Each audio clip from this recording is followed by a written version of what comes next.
잠깐 같이 기도드리겠습니다.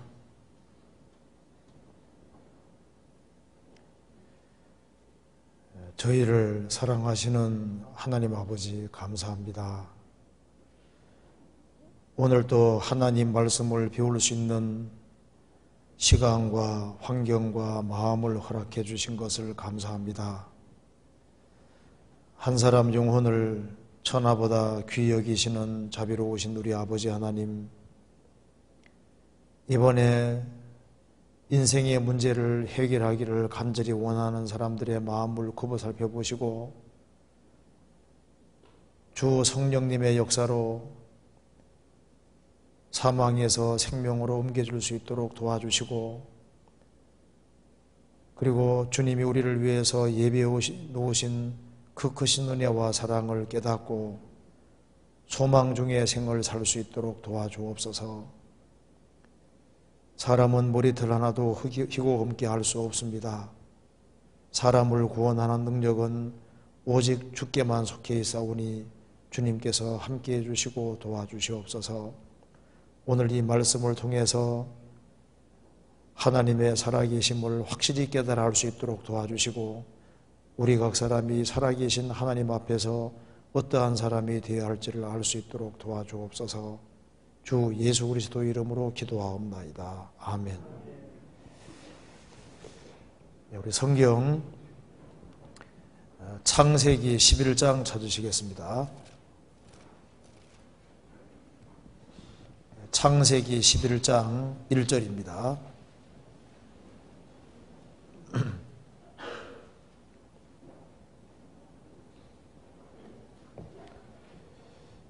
제가 읽겠습니다. 온 땅에 구음이 하나요 언어가 하나이었더라. 이에 그들이 동방으로 옮기다가 시날 평지를 만나 거기 거하고 서로 말하되, 자 벽돌을 만들어 견고히 굽자 하고, 이에 벽돌로 돌을 대신하며 역청으로 진흙을 대신하고 또 말하되, 자 성과 대를 쌓아 대 꼭대기를 하늘에 닿게 하여 우리 이름을 내고 온 지면에 흩어짐을 면하자 하였더니, 여호와께서 인생들의 쌓는 성과대를 보시려고 강림하셨더라. 여호와께서 가라사대, 이 무리가 한 족속이요 언어도 하나이므로 이같이 시작하였으니 이후로는 그 경영하는 일을 금지할 수 없으리로다. 9절 같이 읽겠습니다. 그러므로 그 이름을 바벨이라 하니 이는 여호와께서 거기서 온 땅의 언어를 혼잡게 하셨음이라. 여호와께서 거기서 그들을 온 지면에 흩으셨더라. 그리고 창세기 12장 1절부터 3절까지 같이 읽겠습니다. 여호와께서 아브라함에게 이르시되, 너는 너의 본토 친척 아비 집을 떠나 내가 네게 지시할 땅으로 가라. 내가 너로 큰 민족을 이루고 네게 복을 주어 네 이름을 창대케 하리니 너는 복의 근원이 될지라. 너를 축복하는 자에게는 내가 복을 이루고 너를 저주하는 자에게는 내가 저주하리니 땅의 모든 족속이 너를 인하여 복을 얻을 것이니라 하신지라. 거기까지입니다. 하나님께서 모든 사람에게 원하는 것이 있습니다. 그것은 구원을 받는 것이라고 성경에 말을 하고 있습니다. 그래서 하나님은 모든 사람이 구원을 받으며 진리를 아는 데 이르기를 원하시느니라. 하나님은 구원받는 것을 원하십니다. 그런데 모든 사람이 구원받기를 원하시니까 답은 아주 쉽게 되어 있는 겁니다. 그런데 실제로 구원을 받는 사람은 성경에 적다고 되어 있습니다. 적은 무리여 무서워 말라. 너희 아버지께서 그 나라를 너희에게 주시기를 기뻐하셨느니라. 모든 사람이 구원받기를 원하시지만은 실제로 구원을 받는 사람은 아주 적다고 성경은 말하고 있습니다. 한번 따라합시다. 청함을 받은 자는 많되 택함을 입은 자는 적으니라. 성경 그렇게 되어 있습니다. 주여 구원을 얻는 자가 적으니까 저희에게 이르시되 좁은 문으로 들어가기를 힘쓰라. 내가 너희에게 이르노니 들어가기를 구하여도 못하는 자가 많으리라. 구원 얻는 자가 적습니까? 라고 여쭈었을 때 좁은 문으로 들어가기를 힘쓰라. 구원받는 것은 문 통과하는 겁니다. 들어가기를 구하여도 못하는 자가 많다. 왜냐하면 실제로 구하지 않기 때문에 그런 거예요. 그래서 이 하나님이 막연하면은 이 자기가 구원받는 문제를 심각하게 생각을 하지 않습니다. 저도 성경을 배우면서 하나님이 진짜 계시고 성경이 하나님 말씀이 맞구나 하니까 그러니까 내 영혼 문제가 심각해지더라니까요. 그래서 하나님이 막연하면요 교회 생활 왔다 갔다 하면서 막연하게 종교 생활하고 그러면 인생 문제가 풀리질 않아요. 항상 배우나 마침내 진리의 지식이 이룰 수 없느니라 그 말씀대로 항상 배우지만은 진리의 지식을 깨달지를 못합니다. 그래서 하나님의 존재에 관한 부분이 태양 보듯이 확실하면은 자기 영원한 운명을 해결하지 않고 살 수가 없는 거예요. 그래서 하나님이 계시고 영혼이 있고 성경이 하나님 말씀이고 천국과 지옥이 있고 사람은 처음부터 영혼을 위해 지음받은 것이구나 하는 걸 확실히 깨닫게 되면은 내 문제가 뭔지를 알게 되고 내가 어떻게 해야만 거듭날지 어떻게 해야 구원받을지 이게 심각해지는 거예요. 그리고 정말 구하는 사람에게 주님이 구원을 주시는 겁니다. 구하라 그러면 너희에게 주실 것이요 찾으라 그러면 찾을 것이요 문을 두드리라 그리하면 너희에게 열릴 것이니 구하는 이마다 얻을 것이요 찾는 이가 찾을 것이요 두드리는 이가 열릴 것이니라.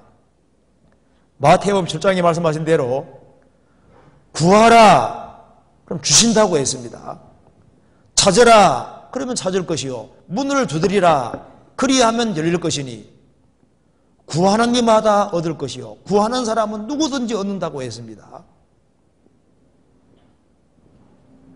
아직까지 얻지 못한 사람은 실제로 구한 것이 아닌 거예요. 어떤 사람은 평생 교회 생활하면서도 내가 정말 오늘 죽으면 천국 갈 거냐 지옥 갈 거냐 하는 것에 대해서 심각하게 생각하지 않는 사람이 너무 많습니다.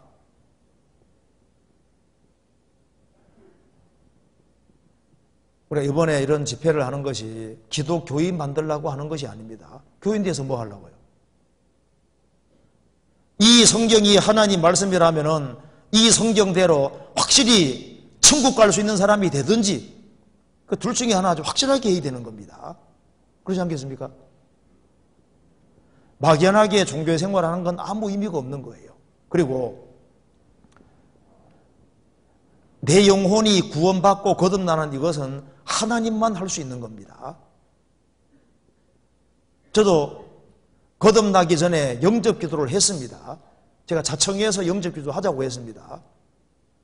그래서 예수님 내 마음속에 들어오시라고 영접 기도까지 했는데 그거는 이론이지 실제로 들어온 게 아닙니다. 내가 믿기로 작정한 것이지 주님이 내 속에 들어온 것이 아닌 거예요.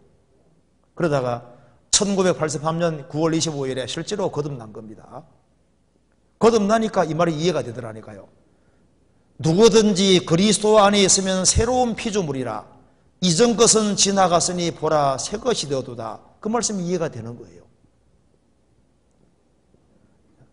고린도후서 13장에서도 성경에 말씀했습니다. 너희가 믿음에 있는가 너희 자신을 시험하고 너희 자신을 확정하라.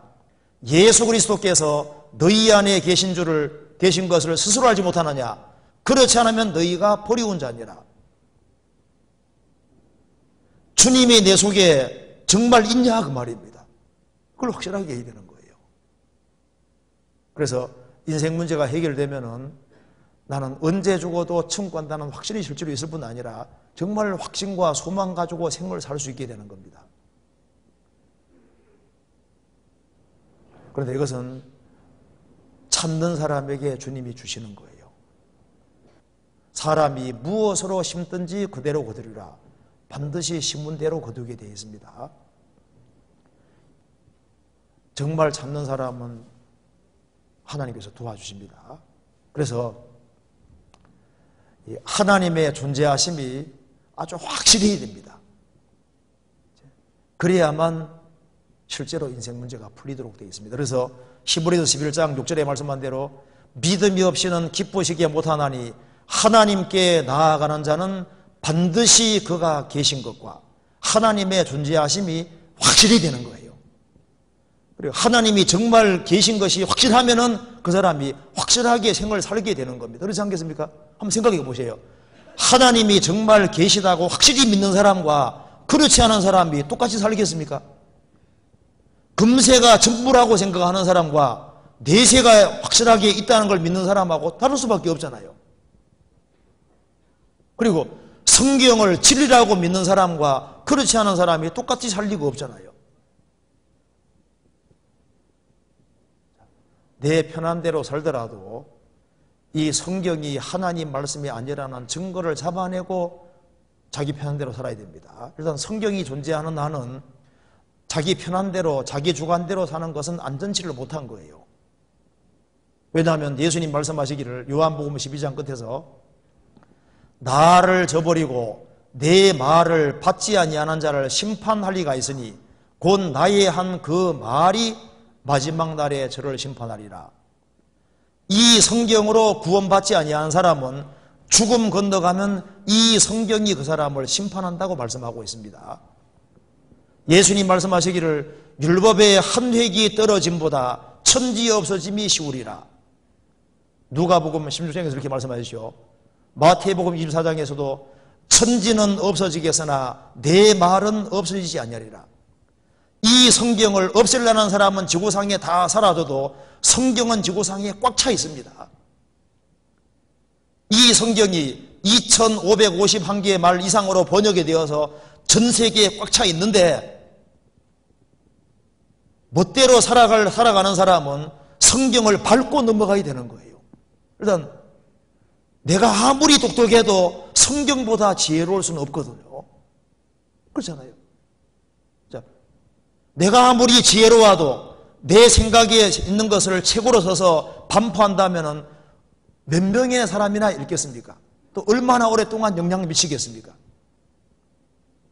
성경은 가장 오래된 책이고 항상 가장 베스트셀러잖아요. 그러니까 성경을 스스로도 읽어봐야 되고 확인을 해봐야 됩니다. 이게 그냥 종교 행사가 아닙니다. 하나님께서 이런 집회를 허락하실 때 얼만큼의 사람인지는 모르지만은 정말 사람으로 태어나서 인생의 문제를 해결하기를 간절히 원하는 사람들이 있기 때문에 누구를 위해선가를 누군가를 위해서 하나님이 이렇게 준비해 주셨을 겁니다. 세계적인 홍수 사건으로 인해서 사람으로서는 8명만 살아남았습니다. 그래서 노아와 노아 아내, 그 다음에 셈과 셈의 아내, 함과 함의 아내, 야벳 아내 총 8명 살아남았는데요. 이 셈과 함과 야벳, 이 사람들을 통해서 다시 이제 인류가 많아지게 되는 겁니다. 하나님께서 노아 식구들을 축복해 주시고서 흩어져 살아라 그렇게 명령하셨습니다. 그런데 이 함의 후예 중에 한 사람이 등장하는데 창세기 10장에 기록되어 있습니다. 니므롯입니다.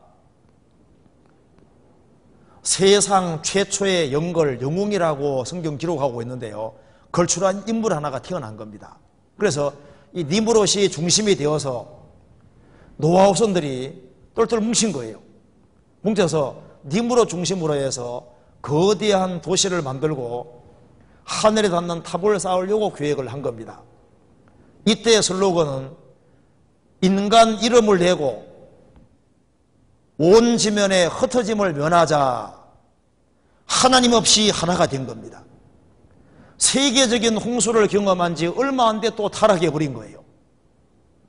그래서 하나님께서 그냥 흩어버리면은 이 당시는 언어와 종족이 하나니까 말이 통하면 쉽게 뭉치잖아요. 낯선 사람이라 할지라도 이 말이 통하면 금방 친해질 수 있는 거예요. 그래서 하나님께서 그냥 흩어버리면 또 뭉칠 테니까 하나님께서 초자연적으로 개입해서 언어와 종족을 갈라버린 겁니다. 이것 때문에 크게 3색 인종이 생기고 그리고 다양한 방언들이 생기게 됐다 그 말입니다. 그래서 이 셈의 후예가 황인종 계열이고 함의 후예가 흑인종 계열, 야벳 후예가 백인종 계열입니다. 피부 색깔은 유전적으로 16개가 나올 수 있다고 합니다. 피부 색깔은 16가지 가능한데 그것도 한 세대 안에 나올 수 있다는 겁니다. 네, 주로 황인종, 백인종, 흑인종이 나오는 거예요. 그리고 이제 하나님의 심판을 받아 흩어지면서 처음에는 창세기 1장부터 11장까지를 공통 기억에 가지고 있었는데 세월이 흘러가면서 어떻게 될까요? 하나님에 대한 기억이 흐려지면서 전 세계는 우상 숭배에 떨어지게 되는 겁니다. 이제 어느 신이 진짜 신인지 모르게 돼버린 거예요. 그래서 전 세계는 아주 다양한 종류의 신을 섬기게 되고 아주 우상천지인 세계가 돼버리는 겁니다. 그래서 참 하나님을 잃어버리기 때문에 이 사건이 있고 난 이후에 하나님께서 갈대아 우르에서 한 사람을 무조건 불러내십니다. 그 사람이 바로 이스라엘 조상 아브라함입니다. 아브라함인데 나중에 하나님이 아브라함으로 이름 바꿔주셨습니다. 열국의 아비라는 뜻입니다. 그리고 아브라함의 아버지가 데라인데요. 여호수아 24장 보면은 아브라함 아버지 데라가 갈대아 우르에 거하면서 다른 신들을 섬겼다, 우상 숭배했다고 성경 기록하고 있는데 오늘날 갈대아 우르를 발굴해 보니까 진짜 우상 숭배 도시입니다. 근데 그 당시에 가장 존경받는 신이 갈대아 우르에서는 무은갓이라고 달신이 가장 존경받는 신이었습니다. 그래서 아브라함 아버지 데라도 우상 숭배하고 있었는데 하나님께서 아브라함을 무조건적으로 불러내셨고 이 아브라함을 통해서 한 민족을 따로 역사 무대에 만들어 세웠습니다. 그 민족을 가리켜서 이제 이스라엘 민족이다 이렇게 말을 하는 겁니다. 이 모든 것은 다 사실입니다. 성경 한번 봅시다.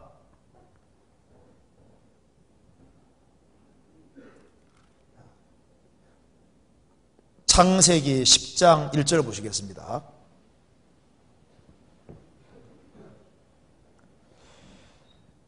노아의 아들 셈과 함과 야벳의 후에는 이러하니라. 홍수 후에 그들이 아들들을 낳았으니 야벳의 아들은 고멜과 마곡과 마대와 야완과 두발과 메색과 디라소요. 고멜의 아들은 아스거나스와 리박과 도갈마요. 야완의 아들은 엘리사와 달지스와 기띔과 두나님이라. 이들로부터 여러 나라 백성으로 나뉘어서 각기 방언과 종족과 나라대로 바닷가 땅에 물렀더라. 야벳 후예가 인도 유로보족입니다. 야벳의 아들은 고멜과 이 고멜이라는 사람이 나중에 독일 쪽으로 가서 독일 사람들의 조상이 되는 겁니다. 마곡 땅, 마곡, 메색, 러시아로 올라갔습니다. 러시아 조상이 되고 그 다음에 여기에 야와는 이오니아하고 똑같습니다. 그리스의 조상이 되는 겁니다. 그리고 이게 4절에 보면은 달시스가 스페인 포르투갈 쪽입니다. 기띔은 로마 쪽이고, 그러니까 이제 야벳 후에는 어디로 갔냐 하면은 러시아 쪽으로, 유럽 쪽으로, 지중해 쪽으로 간 겁니다. 그 다음에 6절, 함의 아들은 구스와 미스라임과 북과 가나니요. 20절, 이들은 함의 자손이라. 각기 족속과 방언과 지방과 나라대로이었더라. 자, 함의 후에는 구스는 에디오피아입니다. 미스라임은 미스라임 애굽입니다. 붓은 리비아족이고 가나안. 그러니까 이 함의 후에는 아프리카 쪽으로 내려갔습니다. 그 다음에 21절. 셈은 에벨 온 자손의 조상이요 야벳생이라 그에게도 자녀가 출생하였으니 31절. 이들은 셈의 자손이라 그 족속과 방언과 지방과 나라 대회로이었더라. 셈의 후에는 아시아 쪽으로 갔던 겁니다. 그럼 여기 이제 10장, 11장은 뭐냐 하면은, 그럼 왜 이렇게 방언이 나누어지고, 왜 이렇게 야벳, 노아의 후손들이 이렇게 각기 갈라져서 이렇게 흩어지게 됐느냐 하고 이제 그 부연 설명해 주고 있는 내용인 거예요. 11장 1절 봅시다. 온 땅에 구음, 발음이 하나요, 언어가 하나였더라. 이에 그들이 노아 후손들이 동방으로 옮기다가 시날 평지를 만나 거기에 가하고 시날이 현재 이라크입니다. 서로 말하되 자 벽돌을 만들어 견고히 굽자 하고 이에 벽돌로 돌을 대신하며 역청으로 진흙을 대신하고 또 말하되 자 성과 대를 쌓아 대 꼭대기를 하늘에 닿게 하여 우리 이름을 내고 온 지면에 터짐을 면하자 하였더니 하나님께서 참 인생이 한심한 거예요. 금방 또 타락해 버린 겁니다. 그래서 하나님께서 초자연적으로 개입하신 겁니다. 9절에 그러므로 그 이름을 바벨이라 하니 이는 여호와께서 거기서 온 땅의 언어를 혼잡게 하셨습니다. 여호와께서 거기서 그들을 온 지면에 흩으셨더라. 10장 32절을 같이 읽어보겠습니다. 이들은 노아 자손의 족속들이요 그 세계와 나라대로라. 홍수 후에 이들에게서 땅에 열국 백성이 나뉘었더라. 그러니까 모든 민족의 분기점은 바벨탑이다 그 말입니다. 이 모든 것은 다 사실입니다. 한번 잠깐 확인해 봅시다. 이거 한번 봅시다. 자, 이 노아에게 함과 셈과 야벳이 있었는데 니므로 중심으로 해서 똘똘 뭉쳐서 바벨탑을 쌓다가 언어와 종족이 갈라지게 된 겁니다. 이 바벨탑이 실제로 있었는데요. 자, 토판에 시나이라는 이름까지 나옵니다. 그래서 이라크 지역을 옛날에 시나리라 불렀구나 하는 것도 이 토판 통해서 확인하는 거예요. 그리고 위치는 이라크입니다. 바벨탑은 어디에 있었느냐? 바벨탑은 이라크 알리 부근에 있었다. 바벨탑을 쌓은 자리가 이라크입니다. 자, 그리고 여기에 전헌의 이라크 관광문호 활짝 열어 이 부분 좀 읽어드리겠습니다. 하늘에 닿는 탑을 쌓으려다 하나님의 노여움을 쌓아 탑이 파괴되고 이때부터 언어가 갈라진 것으로 창세기에 기록되어 있는 바벨탑은 현재 탑의 기초만이 조금 남아있다. 이라크에 남아있습니다. 이거 바로 요겁니다. 이것, 여기에 아브라함이 이제 우르에서 하란 거쳐서 가나안 땅 들어갔는데요. 정리하자면은 바벨탑 사건이 있었고 전 세계는 우상 숭배에 떨어졌고 참 하나님을 잃어버렸기 때문에 갈대아우르에서 하나님이 한 사람을 무조건 불러내셨는데 그 사람이 바로 이스라엘 조상 아브라함이다 그 말입니다. 그리고 하나님이 아브라함 부르시고 세 가지를 약속해 주신 거예요. 창세기 12장 1절 여호와께서 아브라함에게 이르시되 너는 너의 본토 친척 아비 집을 떠나 내가 내게 지시할 땅으로 가라. 그 땅이 바로 현재 이스라엘이 사는 땅입니다. 내가 너로 큰 민족을 이루고 이스라엘 민족입니다. 내게 복을 주어 내 이름을 창대케 하리니 너는 복의 근원이 될지라. 너를 축복하는 자에게는 내가 복을 이루고 너를 저주하는 자에게는 내가 저주하리니 땅의 모든 족속이 너를 인하여 복을 얻을 것이니라 하신지라. 여기 모든 족속은 누굽니까? 바벨탑으로 터진 지구상의 모든 민족을 가르치고 있는 거예요. 이거 봅시다. 그러니까 땅은 가나안 땅, 민족은 이스라엘 민족, 복은 바로 예수 그리스도를 가르치고 있는 겁니다. 천하 만민이 너를 통해서 복을 얻는다는 말씀은 이런 뜻입니다. 여기 이제 하나님이 아브라함을 부르실 때 처음부터 땅의 모든 족속, 모든 민족에게 복 주려고 아브라함을 부르신 거예요. 아브라함 통해서 이스라엘을 따로 구별시킨 것도 이스라엘을 통로로 해서 예수님이 오시고 예수님이 죽으시고 주부활하심으로 구원을 완성하심으로 예수님이 완성하신 구원의 복이 전 세계에 미침으로 모든 사람이 복받도록 하셨다 그 말입니다. 갈라디아서 3장 8절입니다. 304페이지입니다. 또 하나님이 이방을 믿음으로 말미암아 의로 정하실 것을 성경이 미리 알고 먼저 아브라함에게 복음을 전하되 모든 이방이 너를 인하여 복을 받으리라 하였으니 그러므로 믿음으로 말미암는 자는 믿음 있는 아브라함과 함께 복을 받느니라. 창세기 12장에 말하는 이 복은 행위로 받는 복이 아니라 믿음으로 받는 복이다. 이게 중요한 말이 나와 있습니다. 여기서 이제 세상 모든 종교와 이 바벨탑에 터진 지구상의 모든 민족이 우상 숭배에 떨어짐으로 다양한 종교들을 많이 만들어냈는데 그 종교와 성경의 차이점이 바로 여기 있는 겁니다. 세상의 모든 종교, 인간이 만들어낸 모든 종교는 체계가 이렇게 되어 있습니다. 인간에게 너희들이 이렇게 하라. 그러면 내가 이러저러한 복을 주겠다. 다 이런 체계로 되어 있습니다. 그런데 성경에서 말하는 이 진짜 복은 행위로 받는 복이 아니고 믿음으로 받는 복이다 그 말입니다. 그러니까 행위는 내 쪽에서 힘쓰고 애쓰고 수고해서 받는 거예요. 하나님이 진짜 주려고 하는 복은 행위로 얻는 복이 아니라 믿음으로 얻는 복인데 믿음은 내가 뭘 하는 게 아니에요. 세상의 모든 종교는 다 말합니다. 너가 이렇게 해. 그럼 내가 좋은 데 보내줄게 이렇게 말한다 그 말입니다. 성경은 아니에요. 성경은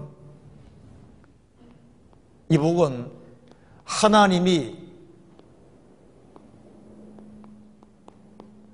인생을 대신해서 대신 해 주신 일이 있습니다.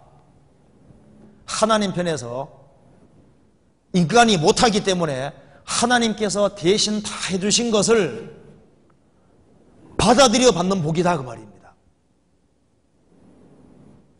그러니까 뭘 해서 받는 복이라면 온갖 노력이 필요하고 정성이 필요하잖아요. 이거는 뭘 해서 받는 복이 아니라 믿어서 받는 복이니까 하나님이 해주신 것을 딱 받아들이면 내 거게 되는 거니까 아주 간단하게 얻을 수 있는 모든 민족이 얻을 수 있는 바로 이 복인데 창세기 12장에서 말하는 이 천하 만민에게 주려 하는 이 복은 믿음으로 받는 복이다 그 말입니다.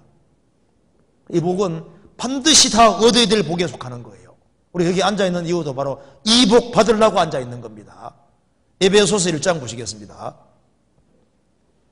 1장 3절. 여기 이제 출애굽의 기적을 잠깐 먼저 보도록 합시다. 여기에 하나님께서 이제 아브라함을 택하시고 아브라함이 가나안 땅 들어가서 이삭을 낳았습니다. 이삭이 야곱을 낳았어요. 야곱은 12아들을 낳았습니다. 그 야곱 식구들이 가나안 땅에 살았는데 가나안 땅에 기근이 심해서 기근 피해서 에집트로 내려갑니다. 지금 끝나면은 얼른 가나안 땅 돌아가면 좋은데 야곱의 11번째 아들인 요셉이 에집트에서 총리 대신을 지낸 적이 있습니다. 그래서 이스라엘 사람들이 에집트에서 한때 대접을 잘 받았기 때문에 아예 물러앉아 버린 거예요. 그 세월이 흐르면서 요셉도 죽고 요셉 잘 알던 왕도 죽고 다른 왕이 일어나 보니까 이스라엘 사람 숫자가 점점 많아지니까 이스라엘 민족을 몽땅 붙잡아서 노예로 삼습니다. 이스라엘은 오랫동안 노예 생활을 했습니다. 그러다가 하나님께서 모세를 보내서 에집트에 10가지 재앙을 내리고 물이 피가 되는 재앙부터 해서 장자 죽이는 재앙까지 10가지 재앙을 내리시고 이스라엘 민족을 에집트에서 건져내십니다. 이것을 출애굽 사건이라고 하는 겁니다. 이스라엘은 이 출애굽 사건을 통해서 여호와가 하나님인 걸 아주 생생하게 믿게 됐습니다. 이스라엘이 에집트 내려갈 때 70명이 내려갔는데요. 430년 만에 에집트를 나올 때 보행하는 장정이 60만 가량이라고 하니까 여자와 여합하면 200만 명 되는데 하나님이 홍해 바다를 가르신 겁니다. 그런데 이것이 우리 시대에 생생한 사실로 드러납니다. 한번 성경 확인해 봅시다. 출애굽기 14장 21절 모세가 바다 위로 손을 내어 민대 여호와께서 큰 동풍으로 밤새도록 바닷물을 물러가게 하시니 물이 갈라져 바다가 마른 땅이 된지라. 이스라엘 조선이 바다 가운데 육지로 행하고 물은 그들의 좌우에 벽이 되니 애굽 사람들과 바로의 말들 병거들과 그 마병들이 다 그 뒤를 쫓아 바다 가운데로 들어오는지라. 새벽에 여호와께서 불구름 기둥 가운데서 애굽 군대를 보시고 그 군대를 어지럽게 하시며 그 병거 바퀴를 벗겨서 달리기에 극난하게 하시니 애굽 사람들이 가로되 이스라엘 앞에 소리가 도망하자 여호와가 그들을 위하여 싸워 애굽 사람들을 치는도다. 여호와께서 모세에게 이르시되 내 손을 바다 위로 내어 밀어 물이 애굽 사람들과 그 병거들과 마병들 위에 다시 흐르게 하라 하시니 모세고 손을 바다 위로 내어 밀매 새벽이 미쳐 바다에 그 세력이 회복된지라. 애굽 사람들이 물을 거스러 도망하나 여호와께서 애굽 사람들을 바다 가운데 엎으시니 물이 다시 흘러 병거들과 기병들을 덮되 그들의 뒤를 쫓아 바다에 들어간 바로의 군대를 다 덮고 하나도 남기지 아니하였더라. 31절 같이 읽겠습니다. 이스라엘이 여호와께서 애굽 사람들에게 베푸신 큰 일을 보았으므로 백성이 여호와를 경외하며 여호와와 그 종 모세를 믿었더라. 우리도 이 자리에 있었다면 분명히 믿었을 겁니다.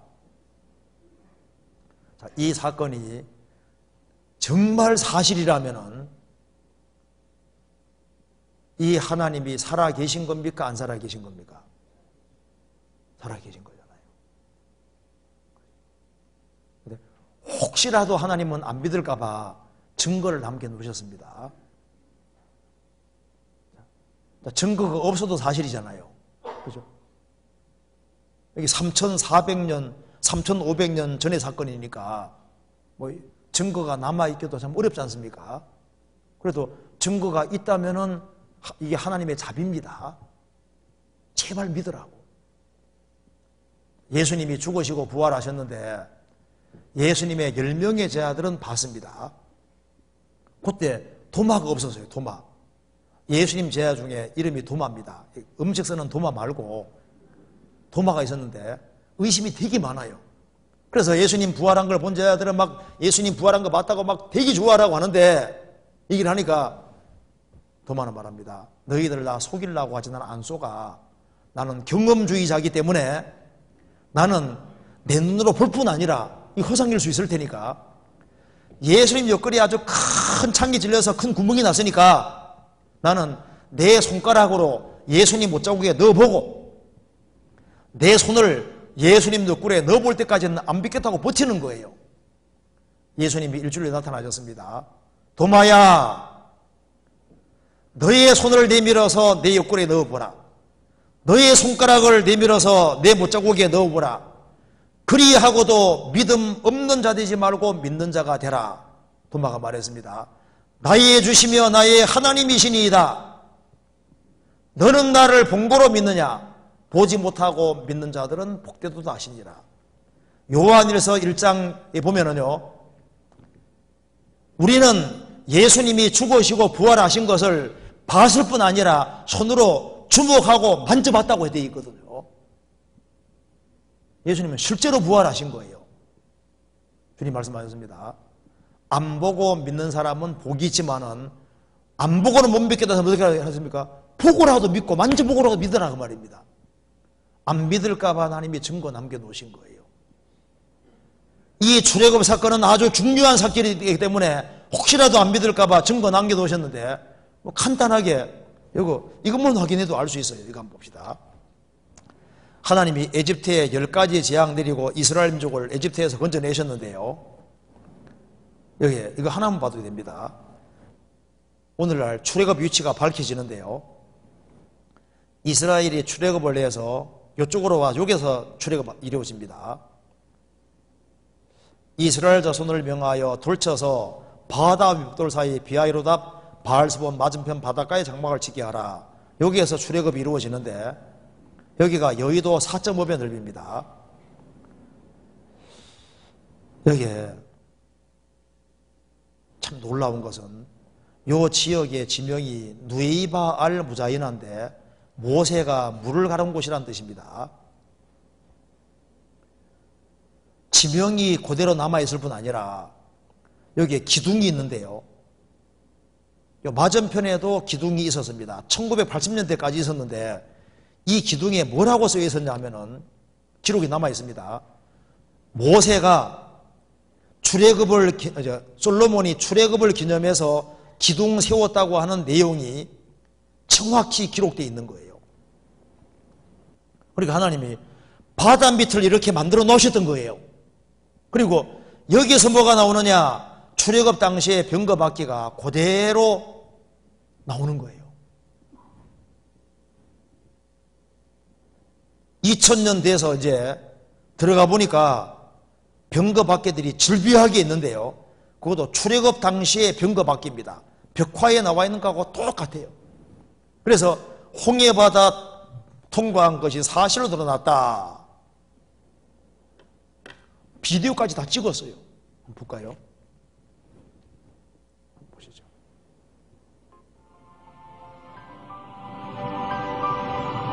This has never been done. No one have been in the area at all with a remote control camera.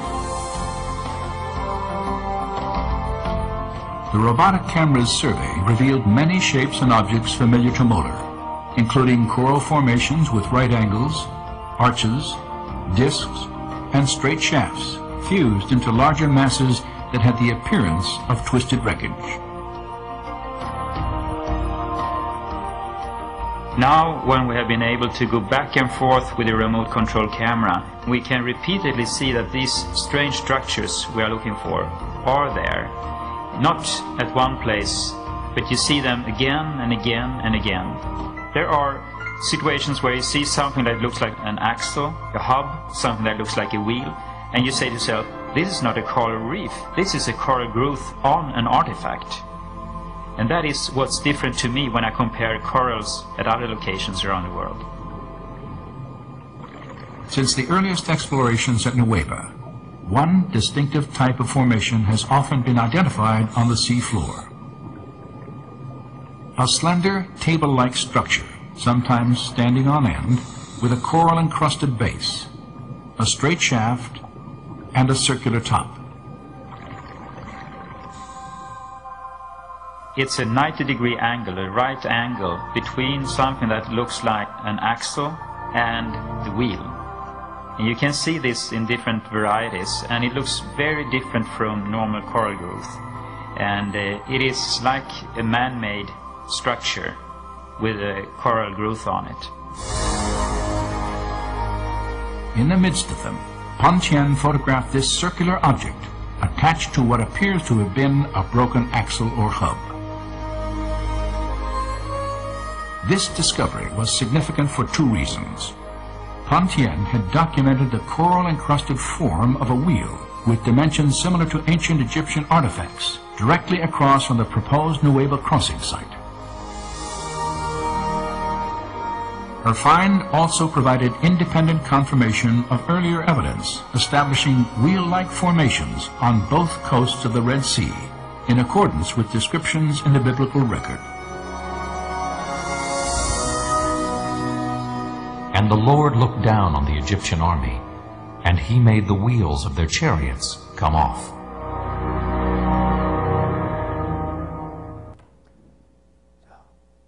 홍해 바다 밑이 출애굽을 할 수 있도록 딱 돼 있고 거기에 병거박개들이 그대로 있다는 건 뭡니까? 하나님께서 병거박개를 벗겼다는 그 말씀이 분명히 사실이잖아요. 그죠? 자, 이거 사실입니까? 아닙니까? 사실이잖아요. 이게 사실이라는 것은 홍해 바다를 가르신 분이 살아계시다는 증거입니다. 그렇잖아요. 왜 이런 기적을 행하셨냐 하면은 우상은 거짓이고 바로 이스라엘을 택한 여호와가 참 하나님인 걸 보여주기 위해서입니다. 성경 찾아봅시다. 신명기 4장 34절 35절 같이 읽어보겠습니다. 신명기 4장 34절 35절 같이 읽겠습니다. 어떤 신이 와서 시험과 이적과 기사와 전쟁과 강한 손과 편팔과 크기에 두려운 일로 한 민족을 다른 민족에게서 인도하는 일이 있느냐? 이는 다 너희 하나님 여호와께서 애굽에서 너희를 위하여 너희의 목전에서 행하신 일이라. 이것을 내게 나타내심은 여호와는 하나님이시오 그 외에는 다른 신이 없음을 내게 알게 하려 하심이니라. 세상에는 신이라 일컬어지는 자가 많이 있지만은 어떤 신이 성경의 하나님처럼 에집트에 10가지 재앙을 내리고 홍해 바다를 가르고 이스라엘 민족을 에집트에서 건져내는 이런 종류의 신이 있느냐? 없지 않느냐? 너희들은 보지 않았느냐? 이것을 내게 나타내심은 여호와는 하나님이시오 그 외에는 다른 신이 없음을 내게 알게 하려 하심이니라. 그래서 출애굽이 있고 난 이후에 여기 이스라엘 민족이 에집트에 나와서 출애굽을 해서 40년 동안 광야 생활을 하고 이제 모세가 이스라엘 민족을 인도하다가 가나안 땅 들어가기 직전에 모세가 죽습니다. 모세가 죽고 모세의 뒤를 이어서 여호수아가 지도자가 되는 겁니다. 여호수아가 지도자가 돼서 이 가나안 7민족을 정복하는데요. 이 중에 7민족 중에서 가장 강성한 대표적인 민족이 아모리 민족입니다. 아모리 민족.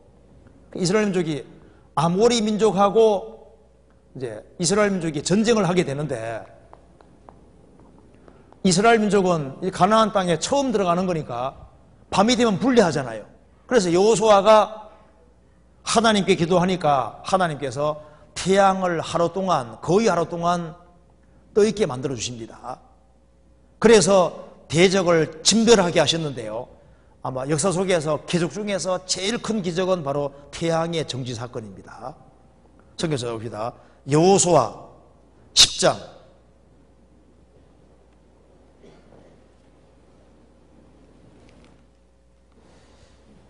10장 12절. 자, 출애굽 다음에 있었던 기적입니다. 12절. 여호와께서 아모리 사람을 이스라엘 자손에게 붙이시던 날에 여호수아가 여호와께 고하되 이스라엘 목전에서 가로되 태양아 너는 기브온 위에 머무르라.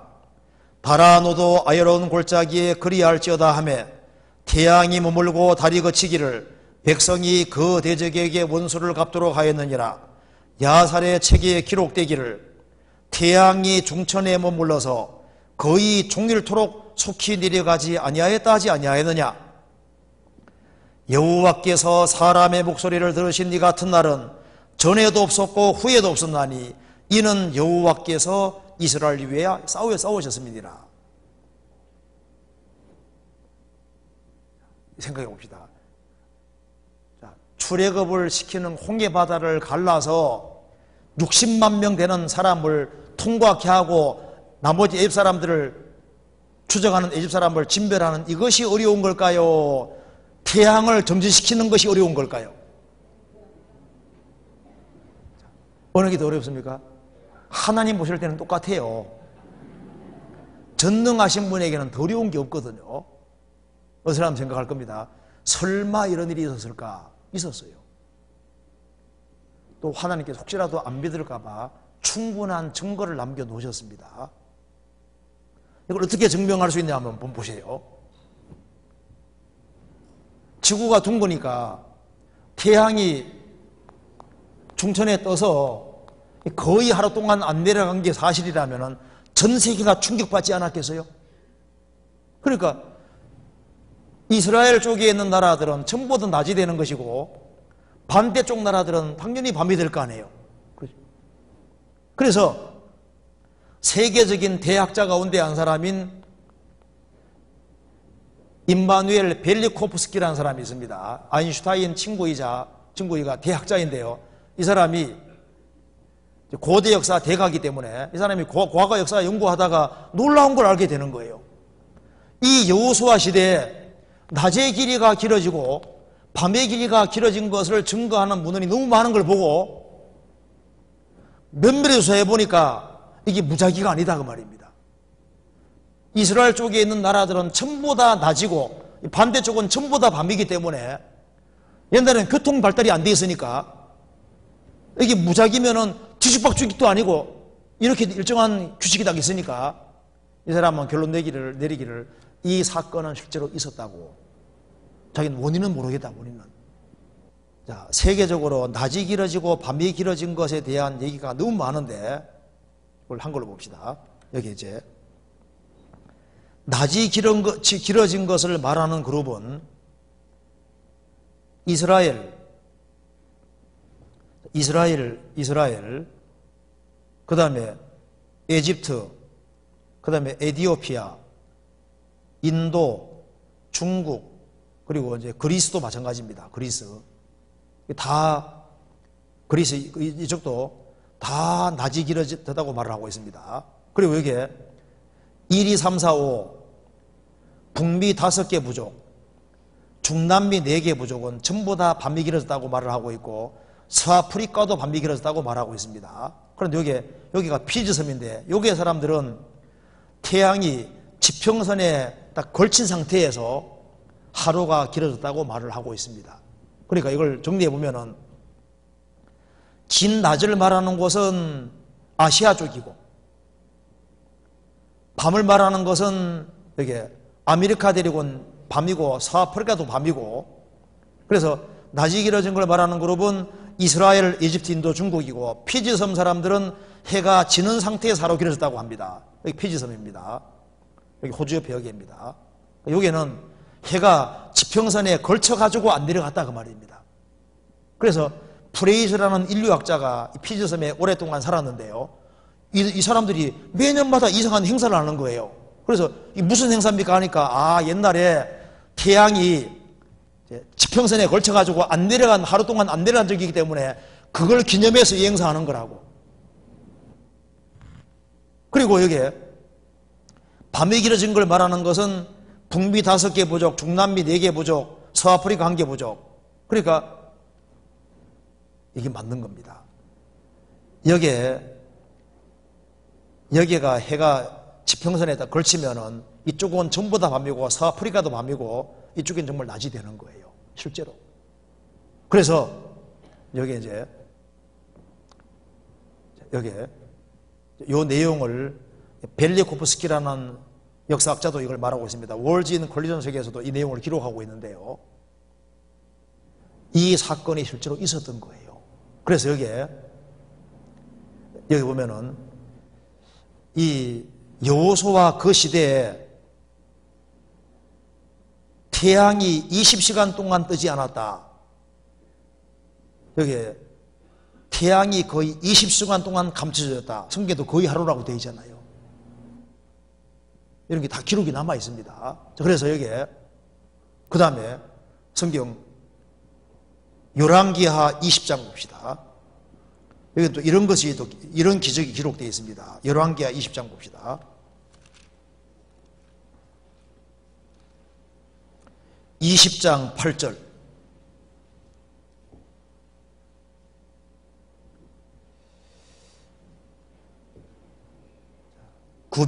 598페이지입니다. 히스기야가 이사야에게 이르되 여호와께서 나를 낫게 하시고 3일 만에 여호와의 전에 올라가게 하실 무슨 징조가 있나이까?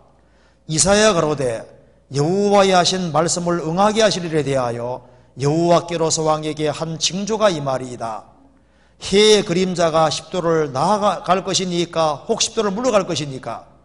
히스기야가 대답하되 그림자가 10도를 나아가기는 쉬우니 그리할 것이 아니라 10도가 물러갈 것이니이다. 선지자 이사야가 여호와께 간구하며 아하스의 일령표에 나아갔던 해의 그림자로 10도를 물러가게 하셨더라. 무슨 내용이냐면은 히스기야 왕이 병들어 죽게 됐습니다. 하나님께서 너는 죽으리라고 하니까 히스기야가 아주 눈물을 흘리면서 간절히 기도했습니다. 하나님, 내가 39살밖에 안 됐는데 죽으면 안 되잖아요.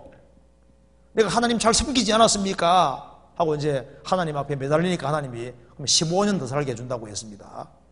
15년 더 살았거든요. 그래서 하나님, 그래서 너무너무 좋아하면서 하나님, 내가 15년 더 산다는 확실한 증거를 보여주시야 하니까 하나님께서 너희 아버지 아하스가 일령표 회시계를 만들었는데, 세종대왕도 회시계 만들었잖아요.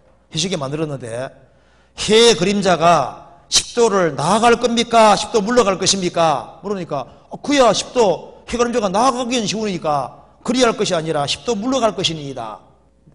혹시라도 안 믿을까봐 이것도 증거가 남아 있습니다. 한 군데서 찾아봅시다. 이사야 38장 봅시다.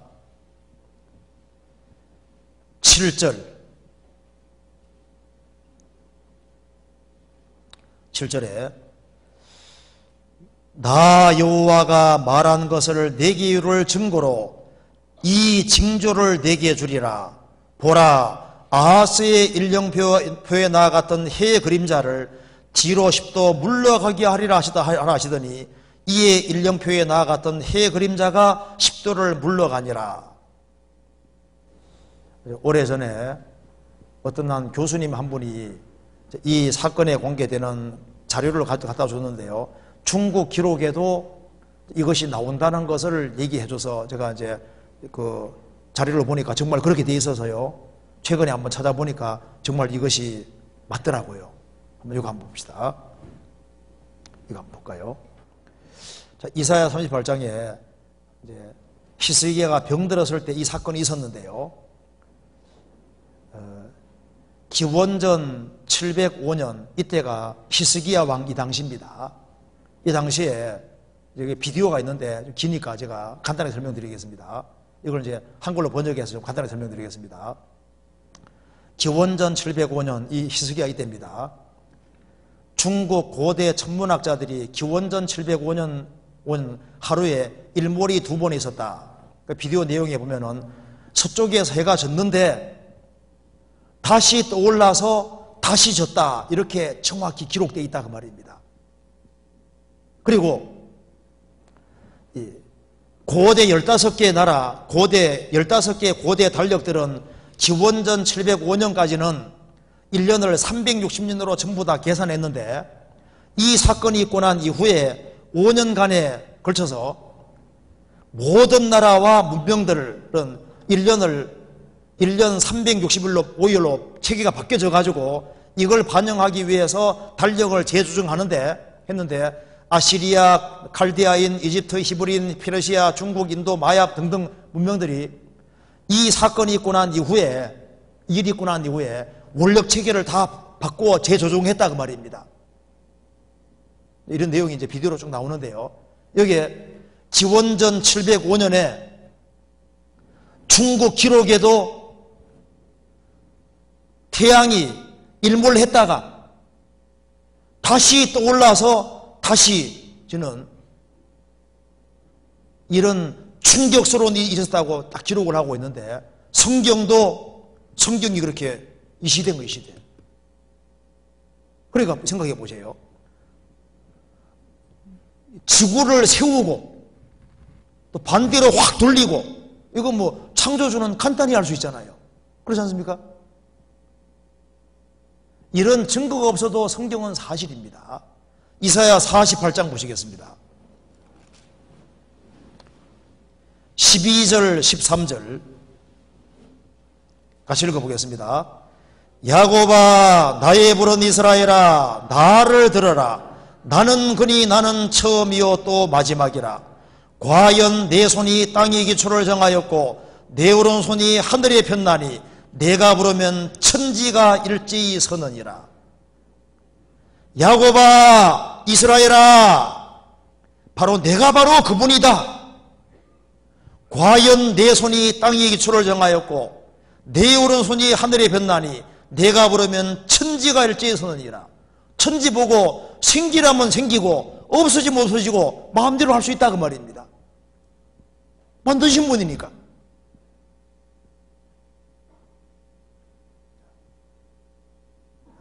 이 기적들이 다 있었던 일입니다. 성경의 하나님이 창조주. 그러니까 성경 처음 딱 펼치면 뭡니까? 태초에 하나님이 천지를 창조하시니라. 성경의 하나님은 창조주는 창조주. 혹시라도 안 믿을까봐 하나님이 증거를 남겨놓잖아요.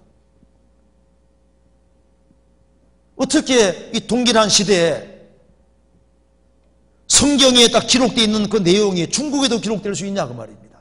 그리고 왜 이때를 기점으로 해서 360년으로 계산하던 원력 체계를 다 바꾸냐 그 말입니다. 그래서 360년에다가 이제 5일 더하는 식으로 이렇게 다 이게 체계가 바꿔지는데, 재조정하는데 왜 이런 일이 있냐 그 말입니다. 이게 뭔가 기정체가 달라진 거예요. 하나님이 이제 기적을 통해서 이 하나님이 참 하나님인 걸 증거해 준다 그 말입니다. 자, 우리가 방금 배운 대로 성경의 하나님은 참 하나님이시고 이분은 살아계신 분입니다. 그렇기 때문에 실제로 기적을 행하시는 분이고, 그리고 진리를 구하는 사람을 실제로 거듭나게 하시는 분인 거예요. 자, 그래서 이제 하나님이 이스라엘을 택하셔서 제일 먼저 많은 기적을 통해서 여호와가 참 하나님이라는 걸 보여주시고, 두 번째로 전 세계 사람에게 생생히 살아계신 하나님을 보여주시기 위해서 이스라엘을 모델 케이스로 택하셔서 대표로 복과화를 내리는 길을 택하신 겁니다. 오늘 말씀에서 이제 이것이 중요한 건데요. 이스라엘이 출애굽을 하고 난 이후에 이스라엘은 하나님과 중요한 계약을 맺게 됩니다. 이걸 알아야만 이스라엘 역사가 이해가 되는데요. 이스라엘 민족을 에집트에서 건져내신 이후에 하나님께서 이스라엘과 중요한 계약을 맺습니다. 하나님 말씀하셨습니다. 이스라엘아, 이제 너희들은 내가 여호와인 줄 알겠느냐? 이제부터 내가 너희들에게 말씀을 내려주는데 너희들이 내 말씀에 순종하면 내가 성경에 기록된 대로 너희들에게 정확히 복을 드릴 것이다. 기록된 대로. 너희들이 내 말씀에 불순종하면 기록된 대로 정확히 저주하실 것이라고 말씀하십니다. 이스라엘 백성들은 예 좋습니다 하고 계약이 이루어집니다. 이 계약 내용이 자세히 기록되어 있는 곳이 바로 신명기 28장입니다. 시간 있으신 분들은 집에 가서 꼭 신명기 28장 자세히 읽어보면 이 신명기 28장 속에 이스라엘 4,000년 전체 역사가 다 기록이 되어 있어요. 그래서 이 내용을 요약하면 이렇게 됩니다. 타원형 가로로 되어 있는 이것이 바로 이방인이고, 세로 타원형 여기 이제 이스라엘입니다. 우리 한국 사람들은 이방인입니다. 이방인. 이스라엘을 제외한 모든 민족을 이방인이라 하는데, 이방인들은 이 복을 받고 저주받는 것이 비슷비슷해요. 그러니까 역사 공부해 보면은 다른 나라 모든 역사들은 다 거의 비슷비슷합니다. 그런데 이스라엘만 다른 거예요. 이스라엘만은 완전히 극과 극입니다. 그래서 이스라엘은 순종의 길을 걸으면 모든 민족의 머리가 되도록, 그리고 모든 민족 위에 있도록 하나님 정하셨습니다. 말 안 들으면은 가장 비참하게 돼서 모든 민족의 꼬리가 되도록, 모든 민족의 아래에 있도록 하나님이 정하신 겁니다. 그래서 잘 될 때는 가장 잘 되는 것이 이스라엘이고, 안 될 때는 지지도 안 되는 것이 이스라엘이 되도록 하나님 방법 정하신 거예요.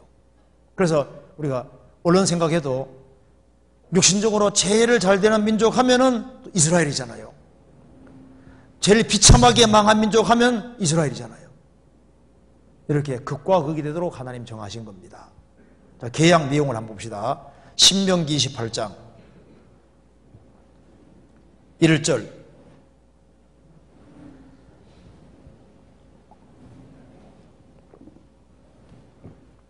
제가 읽겠습니다. 내가 내 하나님 여호와의 말씀을 삼가 듣고 내가 오늘날 내게 명하는 그 모든 명령을 지켜 행하면 내 하나님 여호와께서 너를 세계 모든 민족 위에 뛰어나게 하실 것이라. 내가 내 하나님 여호와의 말씀을 순종하면 이 모든 복이 네게 임하며 네게 미치리니 성읍에서도 복을 받고 들에서도 복을 받을 것이며 내 몸의 소생과 내 토지의 수산과 내 진면성의 새끼와 우양의 새끼가 복을 받을 것이며 내 광주리와 떡반죽 그릇이 복을 받을 것이며 내가 들어와도 복을 받고 나가도 복을 받을 것이니라. 이스라엘이 순종의 길을 걸어가면은 세계 모든 민족 위에 뛰어날 것이다. 그래서 무슨 일을 하든지 복을 받고, 이스라엘 땅에서도 복, 해외 나가서도 복, 무슨 일을 하든지 복을 받도록 하나님 정하신 겁니다. 12절. 여호와께서 너를 위하여 하늘의 아름다운 복을 이루사 내 땅에 때를 따라 비를 내리시고 내 손으로 하는 모든 일에 복을 주시리니 내가 많은 민족에게 꿀 줄지라도 너는 꾸지 아니할 것이요 여호와께서 너로 머리가 되고 꼬리가 되지 않게 하시며 위에만 있고 아래에 있지 않게 하시리니. 순종의 길을 걸어가면은 하나님께서 복을 너무너무 많이 주니까 막 재물이 얼마나 많이 들어오는지 내가 많은 민족에게 구워줄 것이다. 많은 민족에게 구워줄 정도면 돈이 얼마나 많겠어요. 그리고 머리가 되고 꼬리가 되지 않을 것이다. 위에만 있고 아래에 있지 않을 것이다. 조건은 순종입니다. 반대로 불순종의 길을 걸어가면 상황이 확 뒤집어져서 가장 비참하게 되도록 정하셨습니다. 15절. 내가 내 하나님 여호와의 말씀을 순종하지 아니하여 내가 오늘날 내게 명하는 그 모든 명령과 규례를 지켜 행하지 아니하면 이 모든 저주가 내게 임하고 내게 미칠 것이니 내가 성읍에서도 저주를 받으며 들에서도 저주를 받을 것이요 또 내 광주리와 떡반죽 그릇이 저주를 받을 것이요 내 몸의 소생과 내 토지의 수산과 내 우양의 새끼가 저주를 받을 것이며 내가 들어와도 저주를 받고 나가도 저주를 받으리라. 제 말 안 들으면은 이스라엘 땅에서도 저주지요 해외 나가도 저주지요 무슨 일을 하든 간에 저주받도록 하나님 정하신 거예요. 25절. 여호와께서 너로 내 대적 앞에 패하게 하시리니 내가 한 길로 그들을 치러 나가서는 그들의 앞에서 7길로 도망할 것이며 내가 또 세계 만국 중에 흩음을 당하고 내 시체가 공중의 모든 새와 땅의 짐승들의 밥이 될 것이나 그것들을 쫓아올 자가 없을 것이며 여호와께서 애굽의 종기와 치질과 괴혈병과 개창으로 너를 치시리니 내가 치료함을 얻지 못할 것이며 여호와께서도 너를 미침과 눈몸과 경심증으로 치시리니. 경심증이 심장병입니다. 이스라엘은 그리스도 배척한 죄로 2000년 유랑 생활을 했기 때문에 심장이 안 좋아질 수밖에 없는 거예요. 그래서 아직까지도 심장병 환자가 제일 많은 민족이 이스라엘 민족입니다. 심장병 전문의사에게 물어봐요. 심장병 환자가 제일 많은 게 이스라엘입니다. 아직도. 이제 이렇게 계약을 맺었는데 출애굽하고 난 다음에 이 계약을 맺고 40년 광야 생활하고 이제 가나안 땅 들어갈 때 태양 정지 사건이 있었던 겁니다. 이스라엘 민족은 이제 가나안 땅에 성경에 기록된 대로 들어갔습니다. 들어가서 순종할 때는 성경에 기록된 대로 정확히 복을 받았고 불순종할 때는 성경에 기록된 대로 저주를 받았던 겁니다. 그런데 이스라엘이 하나님께 불순종한 것 가운데 제일 큰 것은 뭔지 아시죠? 바로 그리스도를 배척한 죄입니다. 자, 이스라엘을 통한 하나님의 계획을 한번 잠깐 봅시다. 하나님이 이스라엘을 택하셔서 많은 기적을 통해서 하나님을 믿게 해주시고 하나님 믿는 이스라엘에게 성경책을 내려주신 겁니다. 성경, 바로 구약 성경인데요. 구약 성경 내용이 뭡니까? 하나님께서 인간을 구원하기 위해서 그리스도를 보내주신다는 약속입니다. 히브리 말로 메시아, 헬라 말로 그리스도, 우리나라 말로 구세주입니다. 그래서 이스라엘 민족은 간절히 그리스도를 기다렸는데 그리스도께서 막상 오셨는데 대다수가 배척했잖아요. 그래서 가장 비참한 역사를 가지게 되는 겁니다. 바로 이 우주를 만드시고 지구 만드신 분이 세상에 들어오셨는데 그분을 예수라고 하는 겁니다. 그래서 이미 구약 성경 속에 예수님 일대기가 다 기록이 되어 있는데요. 한 사람의 일대기가 미리 기록된 분은 예수님밖에 없습니다. 이사야 7장 14절에 보라 처녀가 잉태하여 아들을 낳을 것이요 그 이름을 임마누엘이라 하리라. 처녀태를 빌려서 사람으로 나신 분이 바로 예수님입니다. 그리고 이사야 9장 6절에는 이분이 누군지를 밝히고 있습니다. 같이 읽어봅시다. 이는 한 아기가 우리에게 낳고 한 아들을 우리에게 주신 바 되었는데 그 어깨에는 정사를 메었고 그 이름은 기묘자라 모사라 전능하신 하나님이라 영존하시는 아버지라 평강의 왕이라 할 것임이라. 이사야 9장 6절입니다. 전능하신 하나님이 아기로 날 것이 예언되어 있습니다. 예수님 오시기 700년 전의 예언입니다. 예수님 오시기 500년 전에 장소도 기록되어 있는데 베들레헴 에브라다야 너는 유다 족속 중에 작을지라도 이스라엘을 다스릴 자가 내게서 내게로 나올 것이라. 그의 근본은 상고의 태초이니라. 상고부터 계시고 태초부터 계신 분이 베들레헴 에브라다에 오신다. 왜 베들레헴 에브라다냐 하면은 베들레헴이 이스라엘 땅에 두 곳입니다. 시므온 지파가 있는 베들레헴과 예루살렘 밑에 베들레헴 두 곳이 있는데 베들레헴 에브라다는 예루살렘 밑에 있는 베들레헴을 에브라다 베들레헴이라 하는 거예요. 예수님 여기에 태어나시잖아요. 여기에. 그리고 예수님이 예수라는 뜻은 죄에서 구원할 자라 그런 뜻입니다. 예수님이 오셔서 3년 반 동안 공생애 하시면서 날 때부터 소경된 사람 눈도 열어주시고 회당장 야이로에 따른 죽었는데요. 예수님께서 죽은 아이를 살리셨습니다. 나사로는 죽은 지 나흘 됐는데 돌문을 열어라. 그리고 나사로야 나오너라 하니까 죽은 지 나흘 된 썩어서 냄새난 나사로가 살아서 나온 거예요. 얼굴은 수건에 쌓여있고 수족은 배로 동네 모여 있으니까 강처럼 통통 튀어나온 겁니다. 풀어놓고 다니게 하라. 이스라엘이 충격을 받았습니다.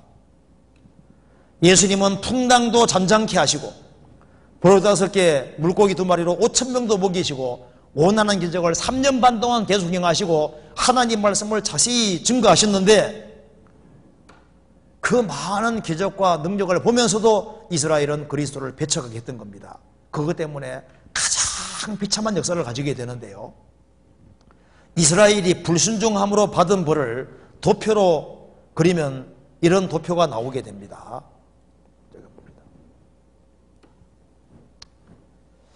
처음엔 이스라엘이 불순종할 때 25년 안쪽에 벌을 받았던 겁니다. 그래서 가나안 땅에서 말 안 들을 때 8년 동안 이방인 납제를 받으니라. 8년 끝나면 또 회복이 돼요. 또 순종하다가 또 말 안 들으면 또 12년 동안 납제를 받으니라. 또 돌이키면 또 회복이 돼요.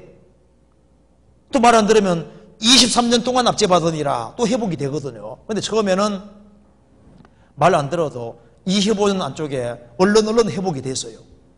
근데 날이 가면 갈수록 이스라엘이 더 악해지니까 이제는 40년 납제도 받았습니다. 우리나라가 일제 36년 납제 받을 때 얼마나 고통스러웠어요. 이스라엘은 40년 납제를 받았거든요. 그리고 또 회복이 됐어요.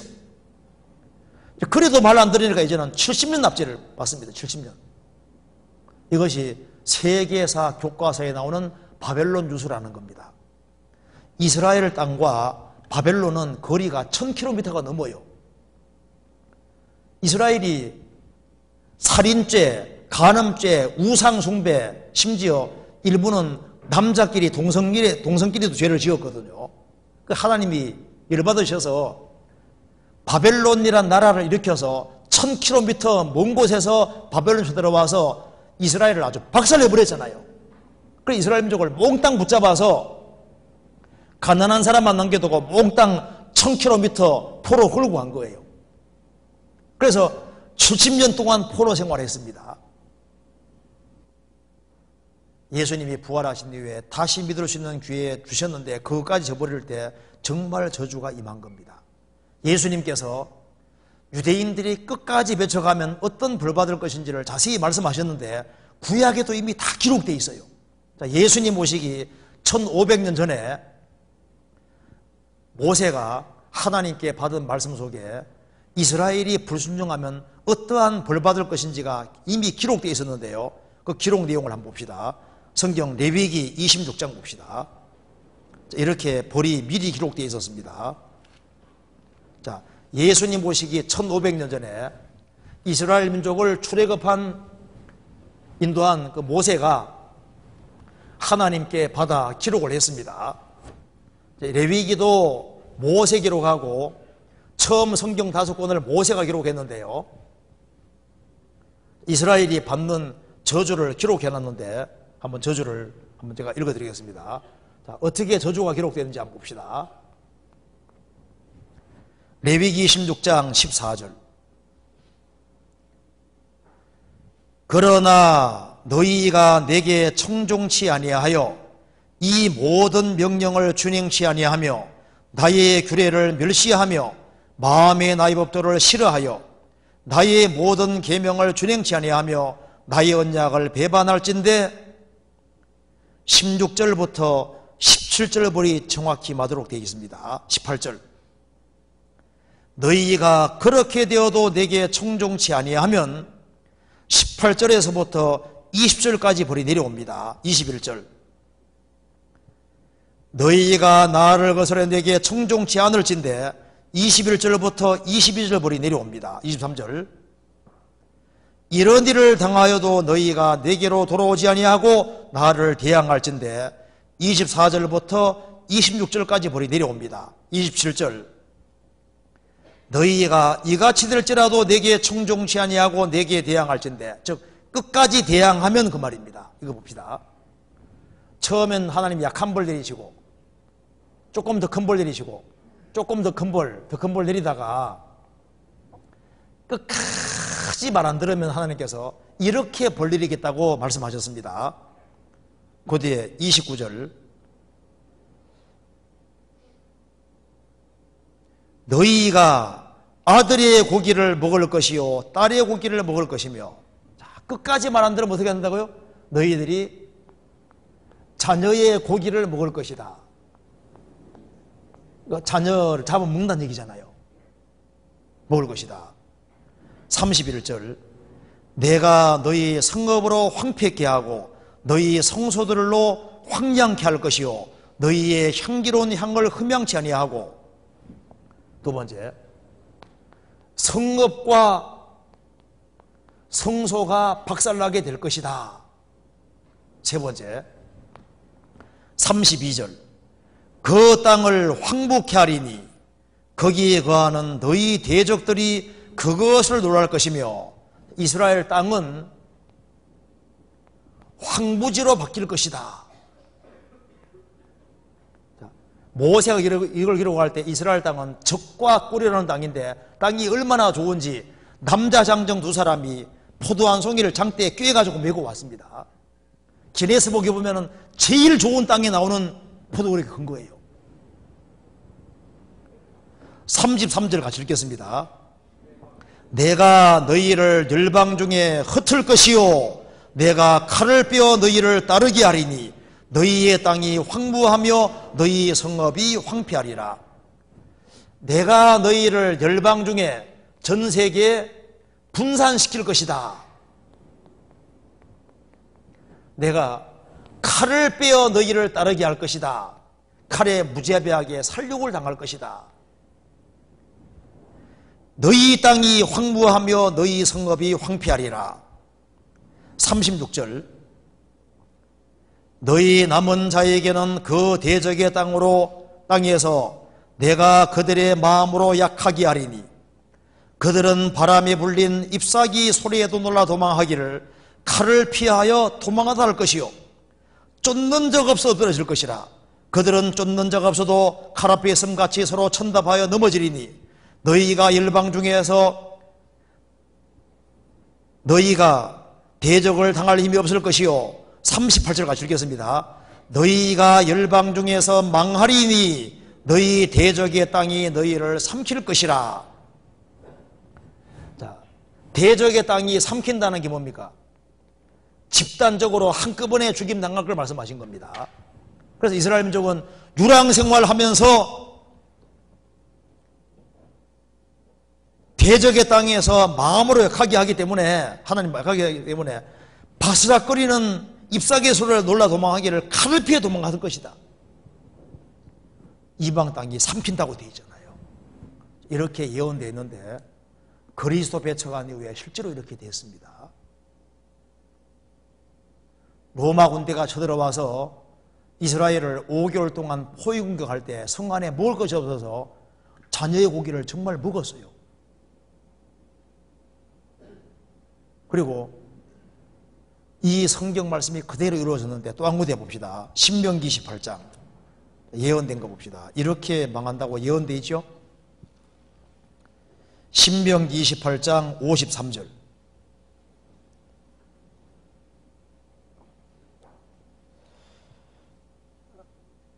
내가 대적에게 애워싸이고 맹렬해서 곤란케 함을 당함으로 내 하나님 여호와께서 내게 주신 자녀 곧 내 몸의 소생의 고기를 먹을 것이라.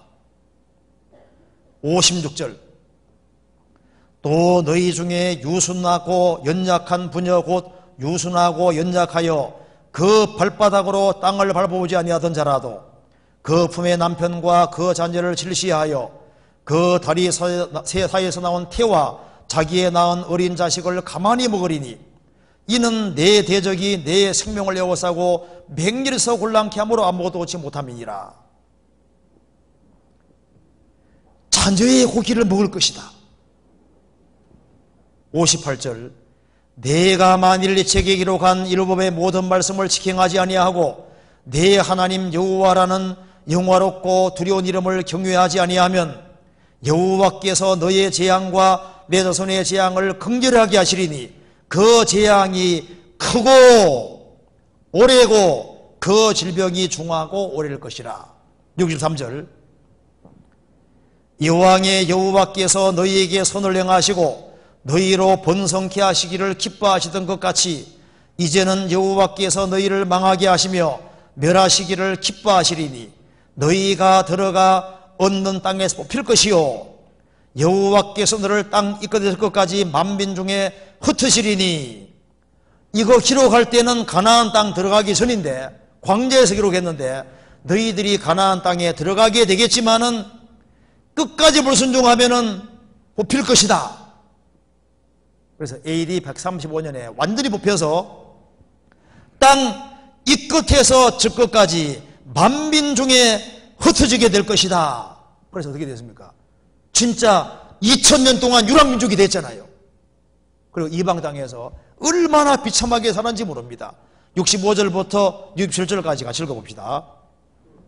그 열국 중에서 내가 평안함을 얻지 못하며 내 발바닥을 싣고 또 얻지 못하고 오직 여호와께서 거기에서 너의 마음으로 떨고 눈으로 쇠하고 정신으로 살랑케 하시리니 내 생명이 의심나는 곳에 달린 것 같아서 주야로 두려워하며 내 생명을 확신할 수 없을 것이라. 내 마음의 두려움과 눈에 보는 것으로 인하여 아침엔 이러기를 아하 저녁이 되었으면 좋겠다 할 것이요 저녁에는 이러기를 아침이 되었으면 좋겠다 하리라. 이방 땅에서 이스라엘은 평안하게 못 살 것이다. 생명의 확신이 없을 것이다. 주야로 두려워하게 될 것이다.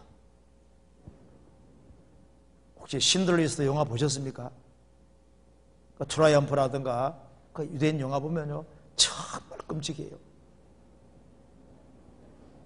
근데 이 성경이 그대로 이루어진 겁니다. 한번 봅시다. 자, 하나님을 증거하는 방법 중에 또 한 가지가 복과화를 통해서 증거하시는데요. 이스라엘이 그리스도를 배척함으로 가장 큰 벌을 받았습니다. 그래서 레위기 10장에 말한 대로 이런 벌을 내린다 했는데 이 벌이 정확히 내려왔는데요. 이스라엘이 예수님 배척하면서 그 피를 우리와 우리 손에게 돌릴지어다 벌이 그대로 내렸습니다. 경향신문입니다. 온 바다가 잉크로 채워져 있고 온 세계 갈대가 편이며 온 세계인이 글을 쓴다 해도 유태인이 받은 박해를 모두 쓰기 어렵다는 말이 있다. 유대인이 받은 박해를 어떻게 쓸 수 있겠냐, 다 쓸 수 있겠냐 그 말입니다. AD 70년에 예루살렘 멸망 후 그들은 2000년 동안 흩어져 만국의 한 속에서 살았다. 내 원수들이 토성을 쌓고 사면을 가둔다고 주님 말씀하셨는데 예수님 말씀하신 대로 로마 군대가 쳐들어와서 유대인들을 토성 쌓아서 사면으로 가두었습니다. 이게 7km 토성입니다. 그래서 성 안에서 자녀고기를 먹게 되는 겁니다. 7km 토성이 완성되었는데 예루살렘이 거듭 외침을 입으면서도 토성으로 둘러쳐진 때문이다. 예수님이 토성 쌓는다는 말씀이 그대로 둘러 사면 가둔다 그랬죠. 실제로 사면으로 딱 가둔 일이 그대로 벌어졌고 성 안에서 자녀고기를 먹었습니다. 요세푸스라는 역사학자가 이 사건을 생생히 보고 기록하고 있는데요. 역사책에 유대인이 자녀고기 먹은 것을 정확히 기록해 놨습니다. 굶주려 견디다 못해 자식 잡아먹다, 이것이 역사 기록에 정확히 나옵니다. 그리고 자녀의 고기를 먹을 것이다. 자기의 낳은 어린 자식을 가만히 먹을 것이다. 아들의 고기, 딸의 고기를 먹는다는 말씀이 그대로 이루어진 겁니다. 그리고 이 전쟁으로 유대인들 110만 명이 죽임당하고 135년에 로마 하드레 왕제가 쳐들어와서 이스라엘의 985개 도시를 파괴하고 58만 명 죽이고 법으로 정했습니다. 이스라엘이 이스라엘 땅에 못 산다 하고 흩어버린 거예요. 그래서 이스라엘 민족은 유랑민족에 대해서 2000년 동안 만국의 한 속에 살았는데요. 얼마나 많이 죽임당한지 모릅니다. 우리가 지금 최근에 아는 사실이 1939년부터 45년 6년 사이 600만 명이 죽었잖아요. 이때만 죽은 게 아닙니다. 유대인들은 살만하면 박해받고 도망치고 박해받고 치고 도망치고 이게 반복된 거예요. 이게 유대인 이산도인데 박해받고 도망치고 박해받고 도망쳐서 전 세계적이 된 겁니다. 제가 우크라이나에 전도하러 꽤 오랫동안 다녀왔었는데요. 우크라이나는 유대인들이 12세기부터 들어오기 시작했는데 16세기 때 60만 명이 한꺼번에 죽임당했다고 합니다. 유대인들을 제일 많이 죽인 곳이 아우슈비츠입니다. 단지 유대인이라는 이유 때문에. 아우슈비츠. 여기에 유대인들을 싣고 와서 죽였는데요. 유대인 수용소가 그대로 남아 있습니다. 이 사람은 엘리 위젤인데 노벨상 탄 사람입니다. 수용소에서 살아남은 사람입니다. 유대인 수용소입니다. 6,000볼트 고압 전류가 흐르고 있었습니다.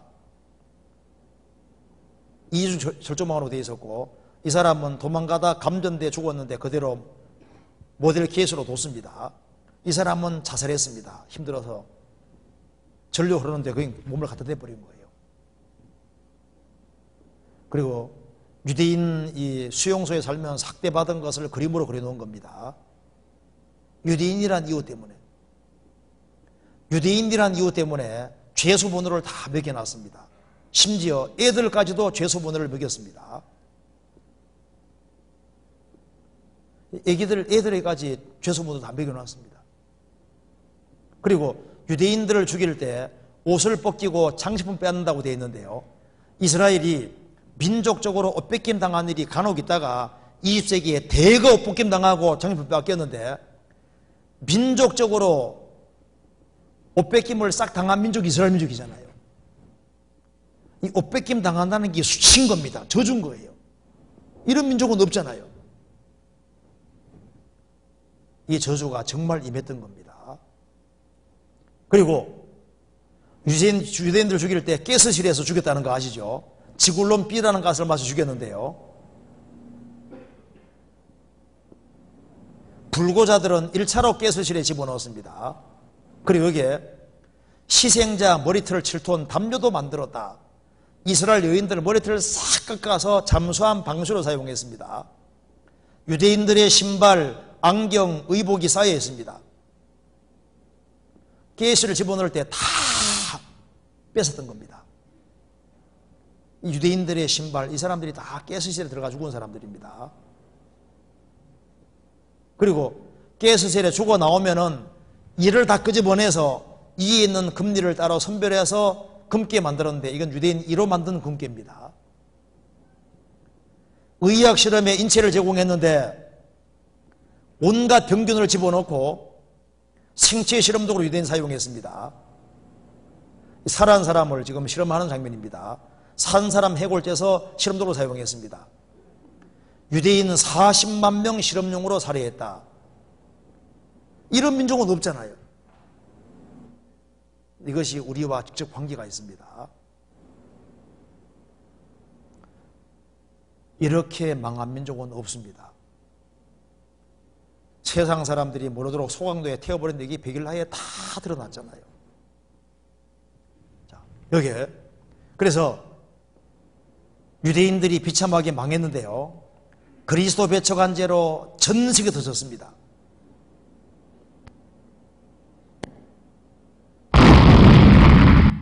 그리스도 배척한 죄로 전 세계에 풍간당하고 칼에 죽임당하고, 이스라엘 땅은 실제로 황무지가 됐는데 우리 시대에 다시 독립이 됐고 전 세계 가장 높이까지 올라갔습니다. 이것은 우리와 직접 관계가 있는 겁니다. 우리 한 군데만 보고 두 구절만 읽고 마칩시다. 자, 누가복음 23장 봅시다. 이것이 우리와 무슨 관계가 있는지 봅시다. 23장 31절 한번 같이 읽어보겠습니다. 23장 31절입니다. 같이 읽겠습니다. 푸른 나무에도 이같이 하거든 마른 나무에는 어떻게 되리오 하시니라. 무슨 내용이냐 하면은, 예수님이 십자가 지시고 가시니까 예루살렘들이 엉엉 울었습니다. 예수님 돌아보시면서 예루살렘 딸들아, 나를 울지 말고 너희와 너희 자녀를 위해 울라. 이스라엘은 그리스도 배척한 죄로 2000년 동안 울음 섞인 민족, 울음이 있는 민족이 됐고, 자식이 없는 자가 복이 있다는 말을 2000년 동안 해왔던 겁니다. 왜? 자기 자식 없는 것을 봐서야 되는 거니까. 그 얘기 하시면서 30절에 산들아 우리 위에 무너지라, 작은 산들 위를 덮어라, 이 말을 한다고 했는데, 이 말씀이 계시록 6장에 인용되어 있는데요, 이 은혜 시대 때 은혜를 배척한 이방인들이 부르짖으면서 하는 말입니다. 그래서 푸른 나무에도 이같이 하거든, 푸른 나무는 이스라엘입니다. 하나님의 선민인 이스라엘이 그리스도 배척함으로 이렇게 비참하게 망한다면은 마른 나무 어떻게 되리요? 마른 나무 같은 이방인 어떻게 되리요? 푸른 나무 잘 타면 마른 나무 잘 쓰잖아요. 하나님의 선민인 이스라엘이 그리스도 배척해서 이렇게 비참하게 망한다면은 복음이 전 세계 전파됐는데 이 복음을 끝까지 배척하는 이방인들이 어떻게 되리요? 더 무서운 환란이 기다리고 있고 심판이 기다리고 있다 그 말입니다. 지옥이 있기 때문에 한 말씀입니다. 한 군데 먼저 봅시다. 누가복음 12장 봅시다. 12장 4절 5절을 같이 읽겠습니다. 내가 내 친구 너희에게 말하노니 몸을 죽이고 그 후에는 능히 더 못하는 자들을 두려워하지 말라. 마땅히 두려워할 자를 내가 너희에게 보이리니 곧 죽인 후에 또한 지옥에 던져넣는 권세 있는 그를 두려워하라. 내가 참으로 너희에게로 오느니 그를 두려워하라. 예수님 말씀하시기를 육체 죽이는 사람 무서워하지 말라고 했습니다. 어차피 한번 죽어야 되는 거예요. 진짜 무서운 것은 죽인 후에 또한 지옥에 던져넣는 권세 있는 하나님을 두려워하라. 내가 참으로 너희로 오느니 그를 두려워하라. 살아계신 하나님을 두려워하라는 거예요. 이거 사람 말이 아닙니다. 이스라엘은 망했고 진짜 회복돼서 지금 꼭대기 올라가 있습니다. 자, 내일 이어서 더 자세히 말씀드리겠습니다. 이게 성경 누구 말씀입니까? 진짜 하나님 말씀인 거예요. 그러니까 이 성경대로 정확히 인생 문제 풀어야 되는 겁니다. 같이 기도하시겠습니다.